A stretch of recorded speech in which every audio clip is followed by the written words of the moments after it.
What is going on, everybody? How's everybody doing today? So we're here today with Jalen Rose's / ESPN's 2016 NBA draft comps from 4 years later. So obviously these players are going into, is it their 5th years in the NBA? No. It's their 4th years in the NBA. I was about to say, wow, then we're getting old. But no, it's their 4th years in the NBA. This was the draft class of Ben Simmons, who was the consensus #1 pick. Brandon Ingram at 2, which was pretty much the consensus #2 pick. And then you had kind of some surprising picks. Like a lot of people didn't think Jaylen Brown was going to go 3.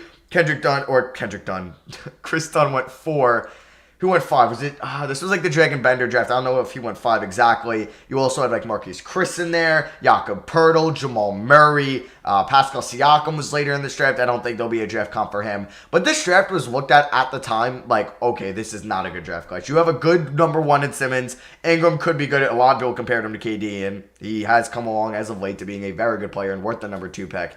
And then you've had some sprinkle of good players in that draft, like a Jamal Murray or like a Pascal Siakam or a Jaylen Brown. But there's been some bad players from this draft, like a Dragon Bender, like a Marquis Chris, and there's probably somebody else. And like Chris Dunn hasn't lived up to the 4th pick. Like obviously you'd rather have the other point guard and Jamal Murray over Chris Dunn if you're looking back on this draft. But if you guys do enjoy these videos, feel free to drop a thumbs up. It really means a lot to me showing the support on these style of videos. And let me know in the comments anything else you guys want to see me react to. So if anybody else already reacted to this, shout out to them. But without further, because I found the 2015 one. Yeah, and then I was just like, you know, I'll do a bunch of these videos, and I'm sure other people have already reacted to them. So I might be late on this video, but here's my reaction. Let's get into this. The perimeter at all. Did you say a forward with point guard skills? How about this guy? Ben Simmons to Grant Hill. You coach Jay. Grant Hill. He was 6'8", 225, and would bang on you as you see. 7-time All-Star, 5 All-NBA team, played 18 seasons and made 143. Look how young Ben Simmons looks. Oh my god. Oh my god, he looks so young. Like Ben Simmons, they both made 1 3-point shot. That's why the Okay, there's the 3-point shot reference. But Grant Hill, like, definitely the size and the frame to Ben Simmons. Obviously, I think Ben Simmons was known as a better passer coming out of LSU. Grant Hill definitely a way better scorer. I didn't know Grant Hill didn't shoot that much in college. Where'd he go? He went to Duke, right? I think he went to Duke.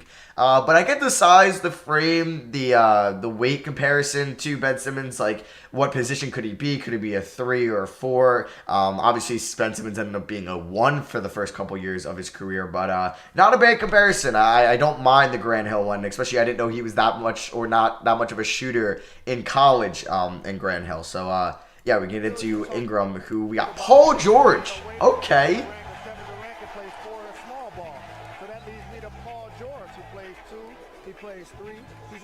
Oh, those Pacers jerseys are so ugly. He's also been on all defensive teams, all NBA, will be on Team USA. A terrific two-way player, one of the best we have in the game. Damn, he looks so young as well. All right, so Paul George was Brandon Ingram's comparison. Now, on offense, I like it. Like, Paul George, good spot-up shooter. Same with Brandon Ingram. Good off the dribble. Same with Brandon Ingram, even coming out of Duke. Both were good mid-range shooters. I would say even Paul George coming out of Fresno State. Obviously, it's weird to compare them. Was he comparing them to right then and there? I wouldn't say Brandon Ingram is good on defense or Paul George good on defense just yet. He is a solid defender, and I actually think he's kind of underrated on the defensive end. As he gets stronger, I mean, he's still, only 23, 24 years old. As he gets stronger, he might even be 20. Yeah, he's probably 23, 24. As he gets stronger, he will become a better defender as he keeps putting on weight as his career goes on. But last year, he was the most improved player, rightfully so. He improved on both ends of the floor. And I think if he just keeps it up, he will be, I think, just as good as Paul George was. Maybe not at Paul George's peak, because that was top 3 in MVP voting in 2019. But he could be kind of close to Paul George. The frame is there. He's probably got a taller wingspan or a higher wingspan than Paul George. I think the offensive comparison might already be there. Just I'm not so sure on the defensive comp yet. So are we going to get into Jaylen Brown, I think? Ooh, Tyreek Evans. I don't know if I'm a fan of that. That's what he reminds me of. The ability to do the 1-2 step, get towards the basket, continues to attack, playing downhill. The jump shot's going to be a work in progress. I really like this for the Boston Celtics.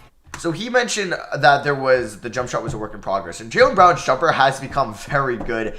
I would say it wasn't fair because Tyreke Evans really wasn't known as a great defender, as Jaylen Brown is turning into one of the league's best young perimeter guys on that floor or that side of the floor. So I think he's way better right now than Tyreke Evans ever was on the defensive end. Maybe I'm underrating Tyreke Evans' defense, but what's coming to my mind, I don't remember him being a great defender. On the offensive side of the ball, as an inside scorer attacking the rim, I can definitely see the comparison there. Similar ball handling skills. I wouldn't say neither one was spectacular. I would say maybe Evans was maybe a little bit better as a ball handler. And shooting wise, I think I like Jaylen Brown's form completely better and his shot. But Evans obviously was a rookie of the year. He was phenomenal in his first couple years, and then obviously he was kind of revived his career. Like, he was good in Sacramento, fell off a little bit. I don't know what team he was on in between, but he kind of revived his career in Memphis, and then he went to Indiana and then got suspended. I don't know if he might be eligible to come back to the NBA now, because that seemed like it was 3 years ago or 2 years ago, and I think it was a 2-year ban. So not a terrible comp. I just don't see the defensive side of the ball. Like, I could see the offensive side, but not the defensive side. Dragon Bender, no comp. Come on, he was, the 4th pick? So, or maybe he was the 4th, and then Chris Dunn was 5. So let's see what Chris Dunn's was. Upbringing and it's really come through. And being a competitor, you can tell John Wall. But you know what I would tell him? Don't cry, dry your eye. Be happy you got picked. Okay, not actually. Okay, I'll get into it. Guy, he wasn't a knockdown shooter when he came out of college, but is a really good defender. Is really fast. Is a good playmaker. And really strong. And I know Tibbs likes that toughness from his basketball team.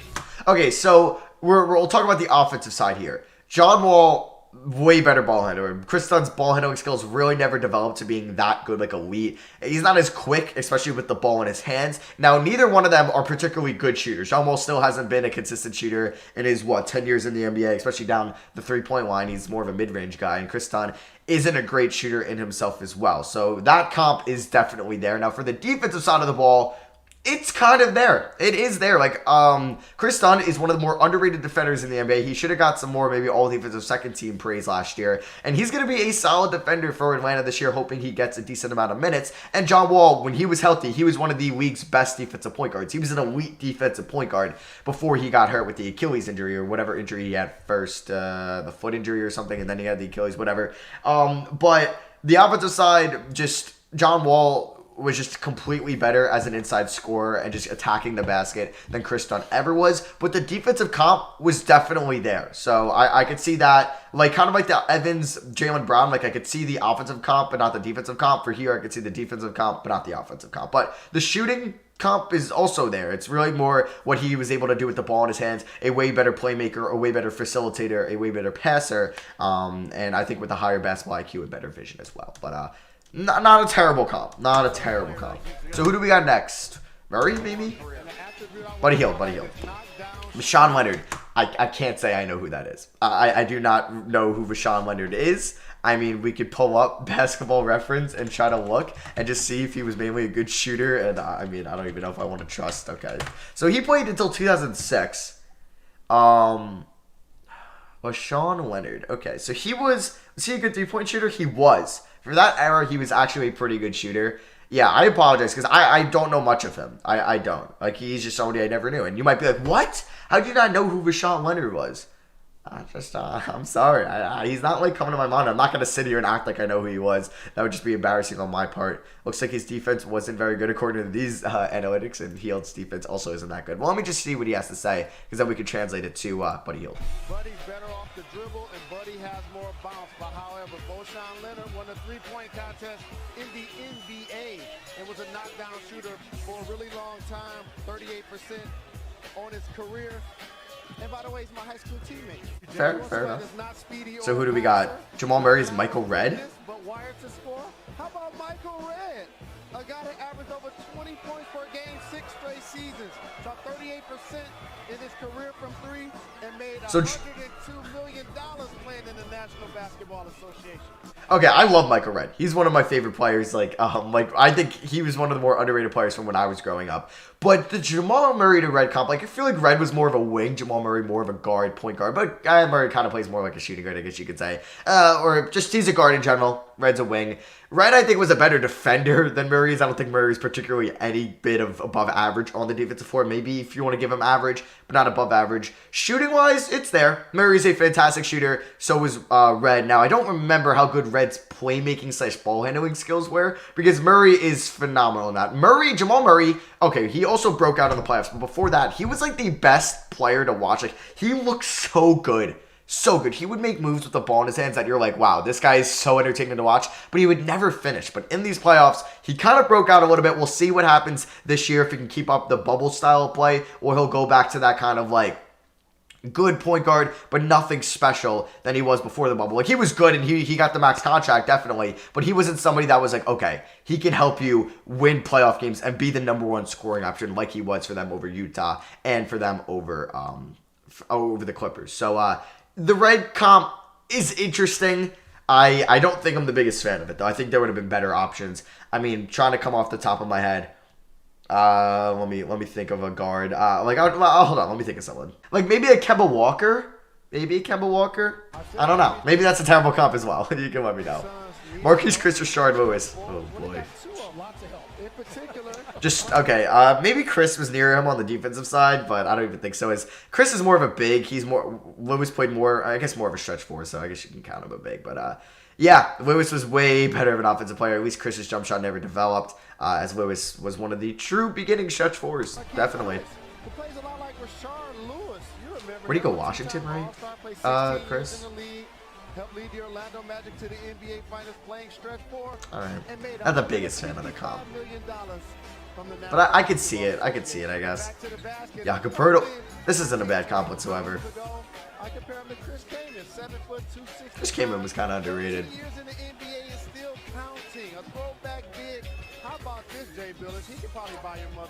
Damn, I forgot he played into like the 2010s. Yeah, I remember watching him on the Clippers growing up. Chris Kaman, I feel like, wasn't known as the best rim protector. Neither was Jakob Poeltl. Jakob Poeltl, back-to-basket guy, someone that's not really going to space the floor. And is this, like, I think Kaman is a way better rebounder than Poeltl was, and just way stronger inside. But I could see the traditional big comparison. We got one more, maybe? Maybe not. None for those guys. And we got one more.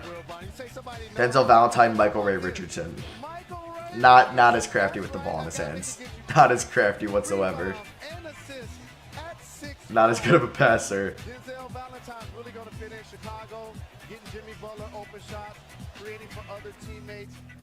So, okay, we're going to look back. So this draft was weird at the time, as you can see. A couple of my videos here. Go check them out. No, I'm just kidding. If you want to. But this draft, okay, after the rookie years, this is a prime example of not to overreact on rookie years. Because especially with social media and everything like that, if a rookie has a bad year, people are going to be like, bust, not good. Like, people could say that about RJ Barrett, Jarrett Culver. I mean, Kobe White came along. I don't know if people are going to say that about him. But there's players that people are like, all right, he's not going to be good just after their first year. But you look at this draft class. Rookie of the year was the second-round pick, Malcolm Brogdon. The first overall pick didn't play Ben Simmons. Ingram didn't have a spectacular rookie year. Jaylen Brown had a really bad rookie year. That was the first year Kyrie was there. Maybe? No, that was the following year. Yeah. But that was Tatum's rookie year. Jaylen Brown didn't have a great rookie year. Chris Dunn did not have a great rookie year. Jamal Murray, not a great rookie year. Siakam, not a great rookie year. Who else did we got in there that I could mention? Buddy Hield, not a great rookie year. A lot of these guys did not have spectacular rookie years, and people were like, oh, this draft class is horrible. You look at it now, a bunch of these guys got rookie extensions. Buddy Hield did, Jamal Murray did, Simmons, Ingram, Brogdon. Well, not an extension, but he signed with another team, but you get what I mean. He got paid. Pascal Siakam, and I'm sure there's other players that I'm forgetting as well that went later in the 2016, in like the late 20s. But this draft is a prime example of not to overreact after a rookie year. But yeah, that is going to be for me. Hope you guys did enjoy it. Let me know what you guys think of the comparisons down below, and let me know also what other videos you'd like to see me react to. Thank you all for watching. Drop a like if you guys did enjoy it, and I'll catch you all in the next one. Peace.